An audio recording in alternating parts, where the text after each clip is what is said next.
দেখিছে আমি গাড়ীত লুট কৰিছোঁ, অলৰেডি চিজ কৰিছোঁ বস্তুখিনি। আমাৰ ইণ্ডিপেণ্ডেণ্ট উইটনেছ আহিছিলে, তেওঁলোকৰ ক্ষেত্ৰত আমি বস্তু চিজ কৰিছোঁ। প্ৰায় পানী মটৰ বহুত আছে ইয়াতে, প্ৰায় 8-10 লাখ টকাৰ বস্তু হ'ব, যিবিলাক এই দেখিছে এইজন ৰাজু আহমেদ বুলি কৈছে।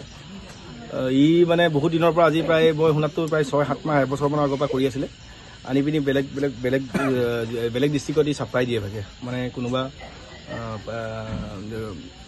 ষ্টাফৰ লগত, কোনোবা গোডাউনৰ ষ্টাফ মালিকে গম নোপোৱাকৈ ষ্টাফৰ লগত যোগাযোগ কৰি এইভাগে বস্তুবিলাক সি গাড়ী এখন লৈ যায়, প্ৰাইভেট ক'ৰবাত কিবা কিবি গাড়ী লৈ যায়। তাৰ নিজৰ গাড়ী আছিলে বোলে, অলপ দিনৰ আগত কিবা গাড়ী টানি নিলে বুলি ক'লে ফাইনেন্সে, সেইখন গাড়ীতে বেছিভাগ আনে বুলি কৈছে। যোৱাকালিও 4 গাড়ীমান আনিছে সি, আজিও আনিছিলে 2 গাড়ীমান।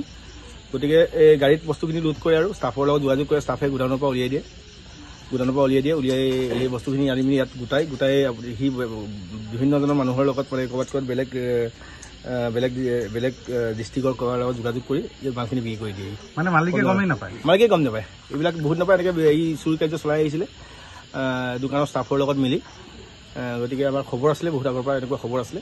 গতিকে আমি সক্ষম হৈছোঁ ইমানখিনি, প্ৰায় ক'লোৱে আপোনালোকক 8-10 লাখ টকাৰ ইলেক্ট্ৰনিক্স আইটেম, ফেন আছে, তাতে মটৰ আছে, ইনভাৰ্টাৰ আছে, ৱায়াৰ আছে, বাল্ব আছে, আৰু ইয়াৰ উপৰি গ্ৰছাৰী কিছুমান আইটেমো পাইছোঁ। গ্ৰছাৰী আইটেমো মানে প্ৰায় মছলাৰ পৰা আদি কৰি মানে কলগেট এনেকুৱা বহুত পাইছোঁ। এনেকুৱা এইবিলাকো লৈ আনিছে, এইবিলাকো আৰু ক'ৰবাত দিয়ে। এতিয়া তাক সোধপোছ কৰি আমি বাকী তাক সোধপোছ কৰি ওলাব ক'ত বস্তুবিলাক দিয়ে। আহি এতিয়া নিশ্চয় জড়িত আছে, সি অকলে কৰা নাই।